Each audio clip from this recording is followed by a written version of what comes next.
بسم اللہ الرحمن الرحیم. باب من لم یر الوضوء الا من المخرجین القبل والدبر لقوله تعالی او جاء احد منکم من الغائط. باب من لم یرا، جس نے نہ سمجھا وضو، یعنی کہ وضو قائم رہتا ہے مگر کس سے کہ من المخرجین، دو راستوں سے کوئی چیز نکلے، سامنے یا پچھلے سے. لقوله تعالی، اللہ تعالیٰ کا یہ فرمان ہے، او جاء احد منکم من الغائط، کہ آئے تم میں سے کوئی رفع حاجت سے. وقال عطاء، اور عطاء کا کہنا ہے کہ رفع حاجت کے ساتھ فی من یخرج من دبرہ الدود، کہ اگر کسی کے پیٹ سے کوئی کیڑا وغیرہ نکلے تو اس سے بھی وضو ٹوٹ جاتا ہے. او من ذکرہ، یا اس کے ذکر سے، نحو القملتی، یعنی جوں کے برابر بھی کوئی چیز نکلے، یعنی کیڑا نہ نکلے، چھوٹا سا کوئی ایسی چیز بھی نکل آئے تو اس سے بھی وضو ٹوٹ جاتا ہے. یعید الوضوء، وہ وضو کو دوہرا لے.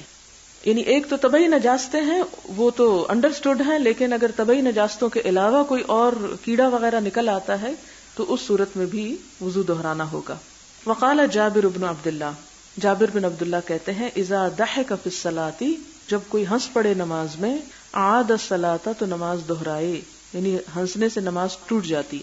لل وضوء، ان کے خیال میں وضو نہیں ٹوٹتا. وقال الحسن، اور حسن بصری کہتے ہیں، ان اخذ من شعرہ او اظفارہ، اگر اس نے اپنے سر کے بال منڈوائے، یعنی وضو کے بعد، او اظفارہ، یا ناخن کاٹے. بعض اوقات ایسا ہوتا ہے نا، آپ نہا کے اپنے ناخن کاٹتے ہیں آ کے، یا وضو کے بعد کیونکہ نرم ہو جاتے ہیں اس وقت ناخن کاٹنا آسان ہوتا ہے. او خلع خفیہ، یا اپنے موزے اتار ڈالے، فلا وضوء علیہ، تو اس پر وضو نہیں ہے. یہ بہت عام روزمرہ زندگی کا سمجھنے کا مسئلہ ہے. عموماً لوگ شک کا شکار ہو جاتے ہیں کہ جی ہم نے وضو نہاتے ہوئے کر لیا تھا، پھر باہر آئے ناخن کاٹے، اب یہ کہ ناخنوں کا یہ حصہ تو خشک ہے، اس کو تو پانی نہیں پہنچا، جس کو پہنچا تو وہ کٹ کے الگ ہو گیا، اب کیا دوبارہ وضو کرے؟ یا اسی طرح یہ ہے کہ اگر کسی نے گیلے بالوں کی باہر آ کے کٹنگ کی تو کیا اب اس کا وضو ٹوٹ گیا؟ ایسی چھوٹی چھوٹی باتیں عموماً کنفیوز کرتی رہتی. تو اس میں یہ ہے کہ وضو نہیں کرنا ہوگا اس کو، اس سے وضو نہیں ٹوٹتا. وقال ابو ہریرہ لا وضوء الا من حدث، ابو ہریرہ کہتے ہیں کہ حدث کے علاوہ کسی چیز سے وضو نہیں ٹوٹتا، اور پیچھے گزر چکا ہے کہ حدث کیا ہے. وَيُذْكَرُ عَنْ جَابِرٍ، اور حضرت جابر سے روایت ہے، ان النبی صلی اللہ علیہ وسلم، کہ نبی صلی اللہ علیہ وسلم کانا تھے فی غزوۃ ذات الرقاع، غزوہ ذات الرقاع میں. ذات الرقاع ایک جنگ کا نام ہے، ایک لڑائی کا نام ہے. صحابہ کرام نے اس جنگ میں اپنے پیروں پر چیتھڑے باندھے ہوئے تھے جوتے نہ ہونے کی وجہ سے، اور کہا جاتا ہے کہ وہاں ذات الرقاع نام کا ایک درخت تھا، اس لیے اس کو ذات الرقاع کہا گیا. بہرحال فرمی رجل بسہم، تو مارا گیا ایک شخص ایک تیر کے ساتھ.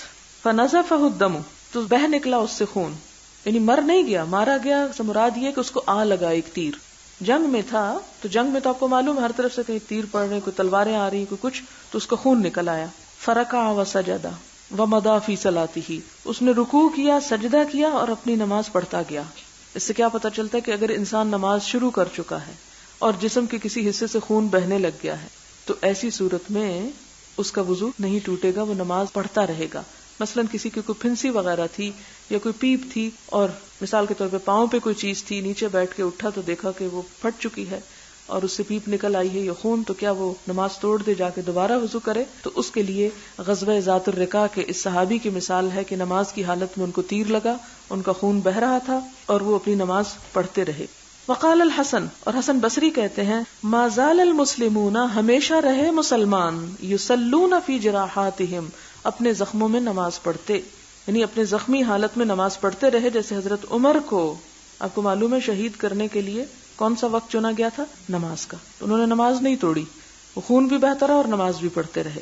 وقال طاؤس، اور طاؤس یہ کہتے ہیں، وہ محمد بن علی و عطا و اہل الحجاز، لیس فی الدم وضوء، کہ خون نکلنے سے وضو نہیں ٹوٹتا. وعصر ابن عمر بصرتن، یہ بشرتن لکھا ہوا ہے تفسیر الباری میں، یہ سے کے ساتھ ہے، بصرتن، کہ ابن عمر نے اپنی پھنسی کو ایک دفعہ دبایا. فخرج منها الدم ولم يتودع، اس میں سے خون نکلا پھر وضو نہیں کیا. وبزق ابن ابی اوفا دمن، اور ابن ابی اوفا صحابی نے خون تھوکا.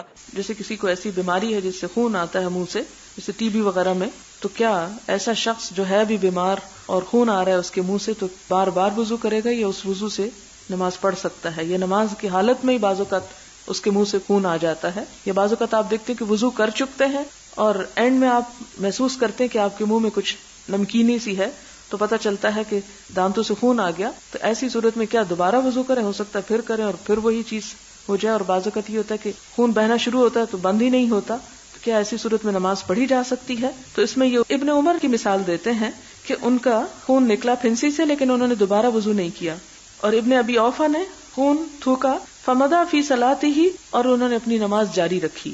وقال ابن عمر، اور ابن عمر کہتے ہیں والحسن فی من یحتجم، اس کے معاملے میں جو پچھنے لگوائے، پچھنے ہوتے ہیں نا کہ وہ رگ چیر کے خون نکلواتے ہیں، لیس علیہ الا غسل محاجمہ، یعنی جونکوں کے ذریعے بھی خون نکلواتے ہیں، یا مثلا آپ نے اپنا خون ٹیسٹ کرانے کے لیے لیبارٹری میں گئے ہیں اور سرنج سے خون نکال لیا گیا آپ کا، تو کیا آپ وضو کریں گے اس خون کے نکلنے کی وجہ سے؟ کہا نہیں، صرف اس جگہ کو دھو لینا کافی ہے، دوبارہ وضو کی ضرورت نہیں ہے۔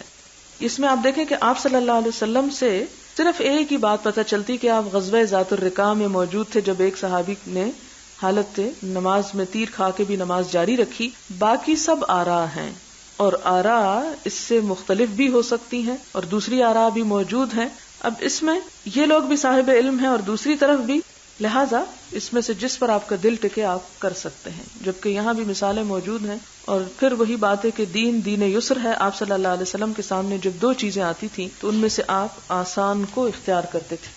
یعنی اس سے کیا پتہ چلتا ہے کہ حدث کیا چیز ہے؟ کہ سبیلین سے کوئی چیز نکلے، اگر باقی جسم سے کوئی چیز نکل رہی ہے، یعنی خون وغیرہ یا کسی پھنسی سے نکل آیا ہے کچھ، تو اس سے وضو نہیں ٹوٹے گا، لیکن سبیلین سے کوئی چیز نکلتی ہے، خواہ وہ کیڑا ہی کیوں نہ ہو، تو اس سے وضو ٹوٹے گا۔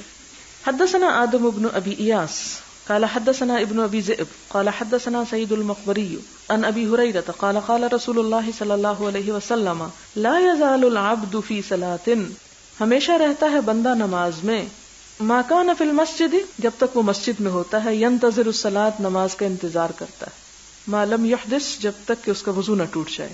فقال رجل اعجمی، یعنی ابو ہریرہ نے جب یہ حدیث بیان فرمائی تو ایک اجمی شخص نے کہا مل حدث، حدث کا کیا مطلب ہے یا ابا ہریرہ، اے ابی ہریرہ؟ قال الصوت، فرمایا آواز نکلنا یعنی درتق۔ حدثنا ابو الولید قال حدثنا ابن عیینہ عن الزہری عن عباد بن تمیم عن امہ عن النبی صلی اللہ علیہ وسلم قال لا ينصرف حتى يسمع صوتا، پھر وہی حدیث جو پیچھے گزر چکی کہ نماز نہ چھوڑے یہاں تک کہ آواز سنے او یجد ریحا یا بو پائے۔ حدثنا قتیبۃ بن سعید قال حدثنا جریر عن الاعمش عن منذر ابی یعلى الثوری عن محمد بن الحنفیۃ قال قال علی كنت رجلا مذاء فاستحييت ان اسال رسول الله صلى الله عليه وسلم فامرت المقداد بن الاسود فساله فقال فيه الوضوء ورواه شعبة عن الاعمش۔ یہ پیچھے آپ پڑھ چکے ہیں حدیث۔ حدثنا سعد بن حفص قال حدثنا شیبان عن یحیی عن ابی سلمة ان عطاء بن یسار اخبره ان زید بن خالد اخبره انه سأل عثمان بن عفان رضی اللہ عنہ قلت ارأیت اذا جامع فلم یمن، یہاں پوچھ رہے ہیں زید بن خالد، انہوں نے کس سے پوچھا؟ حضرت عثمان سے پوچھا۔ کیا پوچھا؟ کہ ارأیت، تمہاری کیا رائے ہے، اذا جامع، کہ جب کوئی جماع کرے، فلم یمنی، لیکن انزال نہ ہو، قال عثمان یتودع، تو عثمان رضی اللہ تعالیٰ عنہ کہتے ہیں کہ وہ صرف وضو کر لے، کما یتودع للصلاۃ، جیسے نماز کے لیے وضو کرتا ہے، ویغسل ذکرہ، اور اپنی شرمگاہ کو دھو لے۔ قال عثمان سمعتہ من رسول اللہ صلی اللہ علیہ وسلم، حضرت عثمان کہتے ہیں کہ یہ بات میں نے نبی صلی اللہ علیہ وسلم سے خود سنی تھی۔ فسألت عن ذلك علیا، میں نے اس بات کو حضرت علی سے بھی پوچھا، والزبیر وطلحہ وابی بن کعب رضی اللہ عنہم فامروہ بذلک، تو ان سب صحابہ کرام نے بھی یہی کہا۔ لیکن یہاں یہ بات یاد رہے کہ یہ حدیث منسوخ ہے، راجح رائے یہی ہے کہ خواہ انزال نہ ہو غسل فرض ہے۔ اور جیسا کہ پہلے میں نے بات بتائی کہ کچھ چیزیں ایسی ہیں کہ جیسی ابتدائی دور میں آپ نے ان کی اجازت دی، لیکن بعد میں دوسری احادیث کے ذریعے ان کی ممانعت فرما دی، تو یہ حکم جو ہے یہ منسوخ ہے۔ امام بخاری علمی امانت کے طور پر اس کو لائے ہیں اور ان کی رائے یہی ہے، لیکن امام بخاری کی رائے اہمیت نہیں رکھتی جبکہ اس کے مقابلے میں دوسری حدیث موجود ہو، تو وہ آگے آ جائے گی اور بات واضح ہو جائے گی۔ حدثنا اسحاق هو ابن منصور قال اخبرنا النضر قال اخبرنا شعبة عن الحكم عن زكوان ابي صالح عن ابي سعيد الخدري ان رسول الله صلى الله عليه وسلم ارسل الى رجل من الانصار، کہ نبی صلی اللہ علیہ وسلم نے انصار کے ایک شخص کو بلا بھیجا، فجاء، تو وہ آیا، ورأسه يقطر، اور اس کے سر سے پانی کے قطرے ٹپک رہے تھے۔ فقال النبی صلی اللہ علیہ وسلم، تو آپ صلی اللہ علیہ وسلم نے فرمایا، لعلنا عاجلناک، شاید کہ ہم نے تمہارے معاملے میں جلدی کی، یعنی تجھ کو جلدی میں ڈال دیا. فقال نعم، تو کہنے لگا جی ہاں. فقال رسول اللہ صلی اللہ علیہ وسلم، تو آپ صلی اللہ علیہ وسلم نے فرمایا اذا عجلت، جب تو جلدی کیا جائے، یعنی کسی بات کی وجہ سے جلدی ہو، او قحطت یا انزال نہ ہو، فعلیک الوضوء، تو وضو ہی کافی ہے. لیکن یہ حکم بھی منسوخ ہے، اور اس کو منسوخ کس نے کیا وہ احکام آگے آئیں گے باب الغسل میں، وہاں وضاحت ہو جائے گی، اس لیے اتنا ہی کافی یہاں. تابعہ وہب قال حدثنا شعبہ قال ابو عبداللہ ولم یقل غندر ویحیی عن شعبۃ الوضوء. امام بخاری کہتے ہیں کہ غندر اور یحییٰ نے اس حدیث میں شعبہ سے وضو کا ذکر نہیں کیا. باب الرجل یودع صاحبہ، کہ باب اس چیز کا کہ کوئی شخص دوسرے کو وضو کرائے. مثلا اگر ایک شخص خود وضو نہیں کر رہا اور دوسرا اس کو کروا رہا ہے، لوٹے سے اس کے ہاتھ پاؤں پہ پانی ڈال رہا ہے، تو کیا اس کی اجازت ہے؟ یا خود ہی کرے تو وضو ہوتا ہے، یا ٹیپ آپ کھول دیتے ہیں اور وہ آپ کو وضو کروا رہی ہے، تو کیا آپ کا وضو ہو رہا ہے؟ کیونکہ وضو ایک فعل ہے نا، تو اگر ایک فعل آپ پورے کا پورا خود نہیں کر رہے، آدھا کوئی آپ کے لیے کر رہا ہے، تو کیا اس سے آپ کے اوپر جو ذمہ داری ہے وہ پوری ہو جائے گی؟ اس لیے یہ سوال اٹھا اور یہ حدیث لائے. حدثنا محمد بن سلام قال اخبرنا يزيد بن هارون عن يحيى عن موسى بن عقبة عن كريب مولى ابن عباس عن اسامة بن زيد ان رسول الله صلی اللہ علیہ وسلم، کہ نبی صلی اللہ علیہ وسلم لما افاد، جب پلٹے، قرآن پاک میں آتا ہے نا ثم افیدوا، جب پلٹے من عرفات، عرفات سے، عدل، آپ نے رخ کیا کہاں کا، الی الشعب، گھاٹی کا، یعنی ایک گھاٹی کی طرف آپ مڑ گئے. عرفات سے مزدلفہ آتے ہوئے ایک گھاٹی کی طرف آپ نے توجہ کی. فقضى حاجتہ، اور اپنی حاجت پوری کی. قال اسامہ بن زید، تو اسامہ بن زید کہتے ہیں فجعلت اصب علیہ، کہ اس وقت میں آپ پہ پانی ڈال رہا تھا، ویتوضأ، اور آپ وضو کر رہے تھے. یعنی وہ وضو آپ نے خود پانی لے کے نہیں کیا، بلکہ میں پانی ڈال رہا تھا اور آپ نے وضو فرمایا. فقلت یا رسول اللہ اتصلی، تو میں نے پوچھا کہ اے اللہ کے رسول صلی اللہ علیہ وسلم، کیا آپ نماز پڑھیں گے؟ فقال المصلی امامک، فرمایا کہ نماز کی جگہ تمہارے آگے ہے، یعنی مزدلفہ میں پڑھیں گے. یہاں یہ حدیث صرف اس لیے لائے ہیں کہ یہ جو صاحب ہیں اسامہ بن زید، یہ آپ کو معلوم ہے کون ہے؟ حضرت زید جو آپ کے منہ بولے بیٹے تھے، جن کے بعد میں منع کیا گیا، لیکن شروع میں آپ صلی اللہ علیہ وسلم نے ان کو منہ بولا بیٹا کہا، تو ان کے یہ بیٹے تھے اور آپ کو بہت عزیز تھے، ہر جگہ آپ کے ساتھ ہوتے تھے، آپ کے بچوں کی طرح تھے آپ کے لیے. تو یہ آپ کو وضو کروا رہے ہیں یہاں. حدثنا عمرو بن علی قال حدثنا عبد الوهاب قال سمعت يحيى بن سعيد قال اخبرني سعد بن ابراهيم ان نافع بن جبير بن مطعم اخبره انه سمع عروة بن المغيرة بن شعبة يحدث عن المغيرة بن شعبة انه كان مع رسول الله صلى الله عليه وسلم في سفر، کہ وہ نبی صلی اللہ علیہ وسلم کے ساتھ ایک سفر میں تھے. وَأَنَّهُ ذَهَبَ لِحَاجَةٍ لَهُ، اور آپ اپنی حاجت کے لیے تشریف لے گئے. وَأَنَّ مُغِيرَةَ جَعَلَ يَصُبُّ الْمَاءَ عَلَيْهِ، اور مغیرہ آپ صلی اللہ علیہ وسلم پر پانی ڈال رہے تھے. وَهُوَ يَتَوَضَّأُ، اور آپ وضو فرما رہے تھے. فَغَسَلَ وَجْهَهُ، آپ نے اپنا چہرہ مبارک دھویا. وَيَدَيْهِ، اور اپنے ہاتھوں کو بھی دھویا. وَمَسَحَ بِرَأْسِهِ، اپنے سر میں مسح کیا. وَمَسَحَ عَلَى الْخُفَّيْنِ، اور اپنے موزوں کو مسح کیا. خفین. باب قراءۃ القرآن بعد الحدث وغیرہ، پڑھنا قرآن کا بغیر وضو کے، بعد الحدث یعنی حدث کے بعد، وضو ٹوٹنے کے بعد. وغیرہ. وقال منصور عن ابراہیم لا بأس بالقراءۃ فی الحمام، کوئی حرج نہیں اگر کوئی حمام میں کچھ پڑھ لے. حمام نہانے کا کمرہ، جیسے مثال کے طور پر آپ دیکھیں کہ آج کل ہمارے ٹوائلٹس اس طرح ہوتے ہیں کہ اس میں نہانے کی جگہ بھی ہوتی ہے، اس میں ٹوائلٹ بھی ہے، اور اسی میں آپ کے کپڑے چینج کرنے کی جگہ بھی ہے، یا منہ ہاتھ دھونے کی بھی اور وضو کرنے کی بھی. تو بہت سے لوگ اس کنفیوژن کا شکار ہوتے ہیں کہ وضو کے شروع یا آخر میں جو دعائیں آتی ہیں تو کیا وہاں کھڑے ہو کے پڑھ سکتے ہیں یا نہیں. تو اس میں کہ چونکہ ٹوائلٹس ایسے ہیں کہ جن کو صاف کرنے کے بعد وہاں کوئی نجاست نہیں رہتی، آپ ان کو ڈھک دیں، وہیں پر آپ وضو کر سکتے ہیں اور وضو کے بعد دعا بھی پڑھ سکتے ہیں، یعنی یہ ان کی رائے کے مطابق. وَيَكْتُبُ الرِّسَالَةَ، اور لکھنا خط کا، عَلَى غَيْرِ وُضُوءٍ، وضو کے بغیر. یعنی اگر کوئی پرچہ دے رہا ہے یا کوئی خط لکھ رہا ہے اور اس میں بسم اللہ کا لفظ اس نے لکھا ہے لیکن اس کا وضو نہیں ہے، تو کیا اس کی اجازت ہے؟ تو یہاں کیا بتایا جا رہا ہے کہ اجازت ہے. وقال حماد عن ابراہیم، اور حماد ابراہیم سے روایت کرتے ہیں، ابراہیم نخعی ہیں یہاں. ان کان علیہم ازار فسلم، کہ اگر حمام میں لوگوں کے اوپر چادر ہے، تیبند باندھے ہوئے ہیں، فسلم، تو ان کو سلام کر لو. وَإِلَّا فَلَا تُسَلِّمْ، اور اگر نہ باندھا ہو تو سلام نہ کرو. اس سے کیا پتہ چلتا ہے کہ اگر کوئی شخص نہا رہا ہو اور اس کے جسم پر کوئی کپڑا نہ ہو تو اس سے سلام نہیں کرنا چاہیے اور نہ اس کو جواب دینا چاہیے. سطر کے بغیر ان کلمات کا ادا کرنا جو ہے یہ ادب کے خلاف ہے. اور یہ جو جیسے وضو کے بغیر قرآن پاک پڑھنا ہے اس کی اجازت کا یہاں معلوم ہو رہا ہے. اس سے یہ نہیں کہ آپ قرآن پاک کے اوپر ہاتھ بھی رکھ لیں، عربک ٹیکسٹ کو چھوڑ دیں. اگر کناروں سے آپ نے پکڑا ہوا ہے اور آپ پڑھ رہے ہیں اور وضو نہیں رہتا تو پڑھنا نہ چھوڑیں، پڑھ سکتے ہیں. جیسے کلاس روم میں اگر آپ وضو سے آئے ہیں لیکن کسی وجہ سے وضو نہیں رہا تو اس میں یہ نہیں کہ آپ کتاب بند کر کے بیٹھ جائیں، اسے پڑھنا جاری رکھ سکتے ہیں. یہ اسی طرح پیریڈز کے دنوں میں.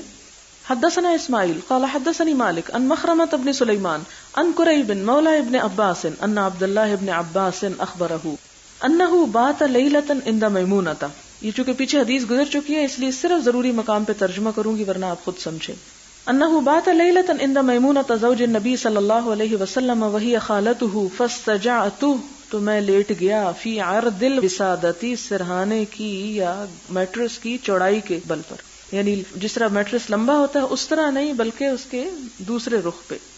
واستجع رسول اللہ صلی اللہ علیہ وسلم واہلہ فی طولها، چونکہ آپ کے یہاں کوئی پلنگ اور چارپائیاں نہیں ہوتی تھی، وہی بچھونا ایک ہی ہوتا تھا، تو وہ بھی ساتھ ہی تھے حضور صلی اللہ علیہ وسلم اور آپ کی اہلیہ بھی تھی. وہ اس کی لمبائی کے رخ لیٹی اور یہ بچے تھے یہ اس کی چوڑائی کے رخ لیٹ گئے. فنام رسول اللہ صلی اللہ علیہ وسلم حتی انتصف اللیل، آپ سو گئے یہاں تک کہ آدھی رات ہوئی. او قبلہ بقلیل او بعدہ بقلیل، چونکہ گھڑیاں نہیں تھی اس لیے کہتے ہیں یا اس سے تھوڑی پہلے تھا یا بعد کا وقت تھا. استيقظ رسول اللہ صلی اللہ علیہ وسلم فجلس يمسح النوم عن وجهه بيده، تو آپ صلی اللہ علیہ وسلم نے اپنے چہرے سے نیند پوچھنا شروع کی، یعنی جیسے اٹھ کے انسان تھوڑی دیر اپنے ہاتھ منہ پہ پھیرتا ہے تاکہ سستی اتر جائے، تو آپ نے پہلے اس طرح کیا. ثم قرأ العشر الآیات الخواتیم من سورۃ آل عمران، پھر سورۃ آل عمران کی آخری 10 آیات پڑھی. چونکہ سو کے اٹھے تھے، وضو نہیں تھا، تو وضو کے بغیر قرآن پڑھ رہے ہیں، یہ اصل میں ثابت کرنا چاہتے ہیں. ثم قام الى شن معلقة فتودأ منها فأحسن وضوءه ثم قام يصلي. قال ابن عباس فقمت فصنعت مثل ما صنع ثم ذهبت فقمت الى جنبه فوضع يده اليمنى على رأسي واخذ بأذن اليمنى يفتلها، یعنی آپ صلی اللہ علیہ وسلم نماز کے لیے کھڑے ہوئے اور میں آپ کے بائیں طرف کھڑا ہو گیا. چونکہ لیٹ آئے تھے، آپ شروع کر چکے تھے، تو آپ نے کیا کیا، ابن عباس کو کان سے پکڑ کے تھوڑا سا اس کو مروڑا اور پیچھے سے رائٹ پہ لے آئے. یعنی آپ یہ بھی کر سکتے تھے کہ مونڈے سے پکڑ کے کرتے تھے. کسی کو مونڈے سے پکڑ کے آگے پیچھے کرنا جو ہے وہ تکلیف دہ ہوتا ہے بنسبت اس کے کہ ایک بچے کے کان سے آپ پکڑ کے اس کو دوسری طرف لے آئیں. فصلی رکعتین، آپ نے 2 رکعتیں پڑھی. ثم رکعتین ثم رکعتین ثم رکعتین ثم رکعتین ثم رکعتین. یہ رکعتین کی ریپیٹیشن کیا بتاتی ہے کہ تہجد کے نفل 2 کر کے پڑھنے چاہیے، 4 اکٹھے نہیں شروع کر دینے چاہیے اپنی سہولت کو. ثم اوتر، پھر وتر پڑھا. ثم استجع، پھر آپ لیٹ گئے. حتی اتاہ المؤذن، یہاں تک کہ مؤذن آ گیا آپ کے پاس. فقام، پھر آپ اٹھے. فصلی رکعتین، پھر 2 رکعتیں پڑھی، یعنی 2 سنت ادا کی. خفیفتین، ہلکی، یعنی سنت آپ کی کم تلاوت والی ہوتی تھی لیکن فرض لمبے ہوتے تھے. ثم خرج، پھر آپ نکلے. فصلی الصبح، پھر آپ نے صبح کی نماز پڑھی. باب من لم یتودع الا من الغش المثقل، باب جو وضو نہ کرے مگر سخت بے ہوشی میں. غشی بے ہوشی، مثقل جو ثقیل ہو، یعنی اگر انسان ہلکا ہلکا سو رہا ہے اور ہلکا ہلکا جاگ رہا ہے اور بیٹھا ہوا ہے تو اس سے وضو نہیں ٹوٹتا، لیکن اگر پوری طرح بے ہوش ہو چکا ہے، ہوش و حواس کھو چکا ہے، تو اس صورت میں اس کا وضو ٹوٹ جائے گا. حدثنا اسماعیل قال حدثني مالک عن ہشام بن عروة عن امرأته فاطمہ عن جدتها اسماء بنت ابی بکر انها قالت اتیت عائشة زوج النبی صلی اللہ علیہ وسلم، میں حضرت عائشہ کے پاس آئی. کون ہے؟ اسماء بنت ابی بکر، حضرت عائشہ کی بہن ہے. حین خسفت الشمس، جب سورج کو گہن لگا. فاذا الناس قیام یصلون، تو لوگ کھڑے ہو کے نماز پڑھ رہے تھے. واذا هي قائمۃ تصلی، اور حضرت عائشہ بھی نماز پڑھ رہی تھی. فقلت ما للناس، تو میں نے نماز میں ان سے کہا یہ کیا ہو گیا لوگوں کو، یعنی کیوں نمازیں پڑھ رہے ہیں. فاشارت بیدها نحو السماء، تو حضرت عائشہ نے نماز میں ہی آسمان کی طرف اشارہ کیا، چونکہ نفل نماز تھی نا. وقالت سبحان اللہ، اور اس میں کیا کہا حضرت عائشہ نے نماز میں؟ سبحان اللہ، یعنی باتیں نہ کرو. فقلت آیۃ، تو میں نے کہا کہ اللہ کی نشانی ہے. فاشارت، تو انہوں نے اشارہ کیا. ان نعم، کہ ہاں.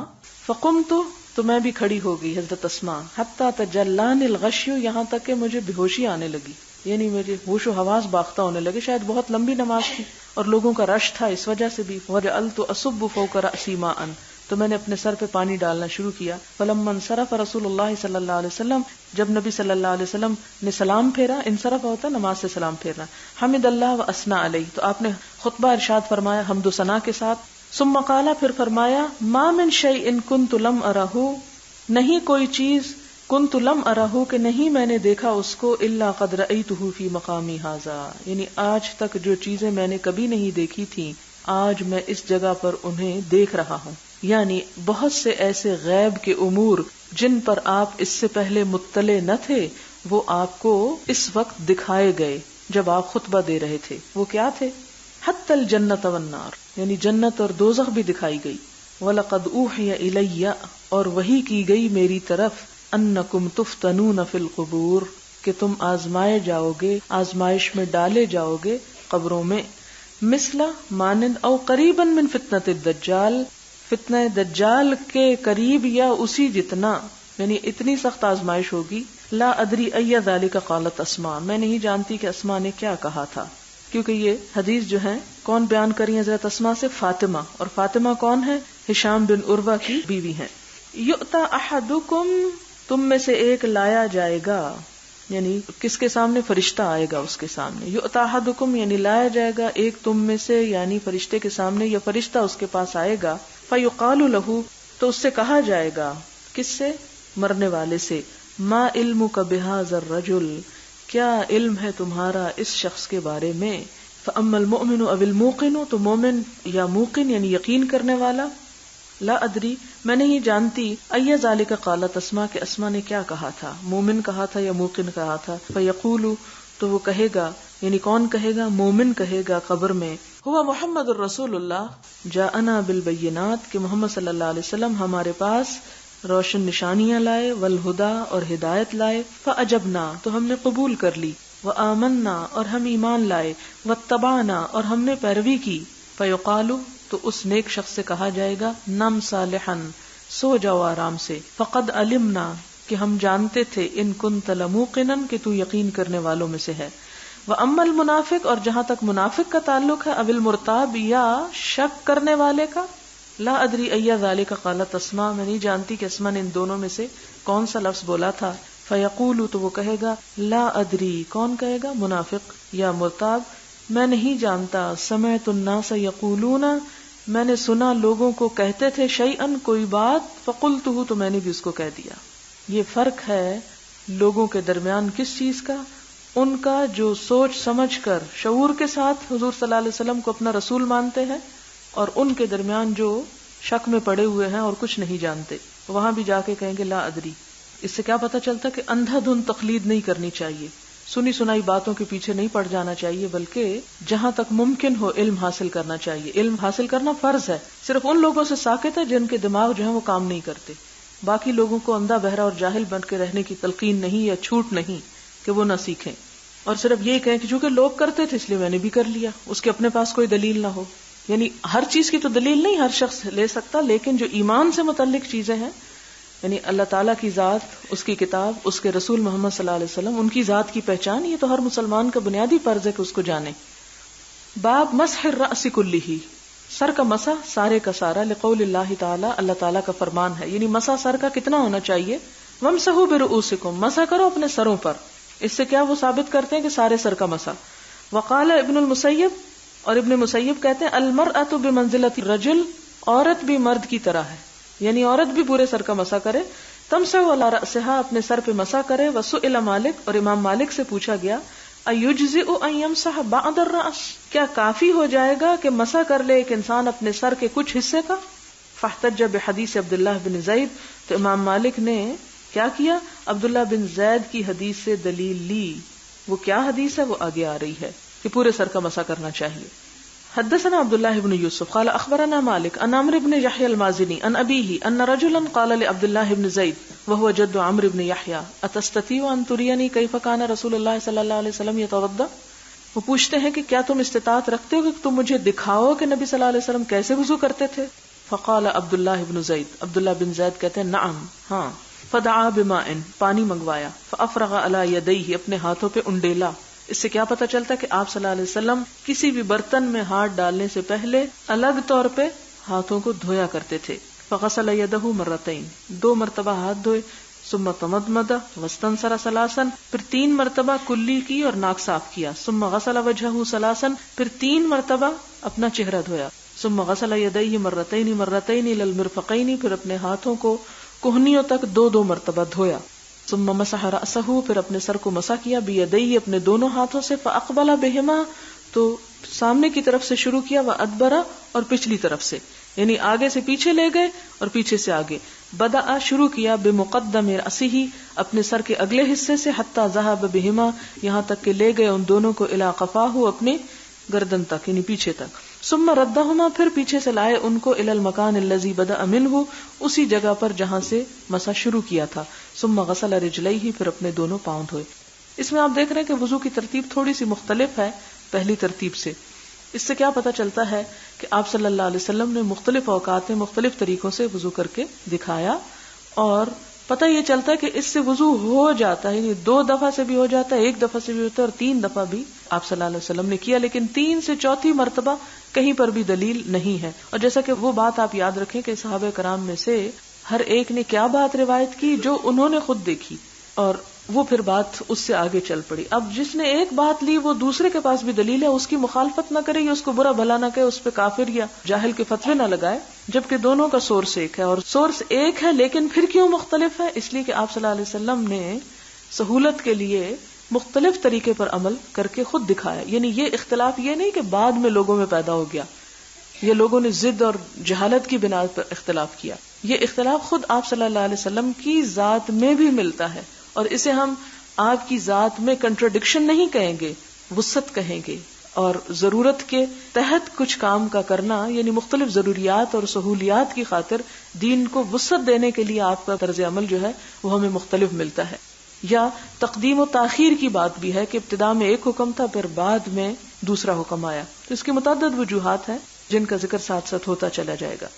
لیکن اس سے کیا پتہ چلتا ہے کہ ہمیں اس قسم کی باتوں میں ایک دوسرے کے ساتھ ضد بازی اور مسجدیں الگ کرنا اور فرقہ واریت کا شکار ہو جانا، اس کی کہیں کوئی گنجائش نہیں ہے۔ باب غسل الرجلین الی الکعبین، دھونا 2 پاؤں کا الی الکعبین، ٹخنوں تک۔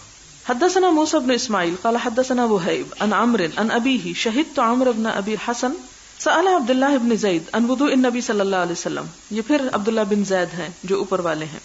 فدعا بطور من ماء، تو لائے ایک برتن پانی کا، یعنی منگوایا، دعا بے کا مطلب ہے طلب کیا، منگوایا، بطور، طور کہتے ہیں تست کی طرح کا برتن، پانی کا تست منگوایا، فتودع لہم، پھر وضو کر کے دکھایا ان کو، وضوء النبی صلی اللہ علیہ وسلم، نبی صلی اللہ علیہ وسلم کا وضو، یعنی جیسے آپ کو انہوں نے کرتے ہوئے دیکھا تھا۔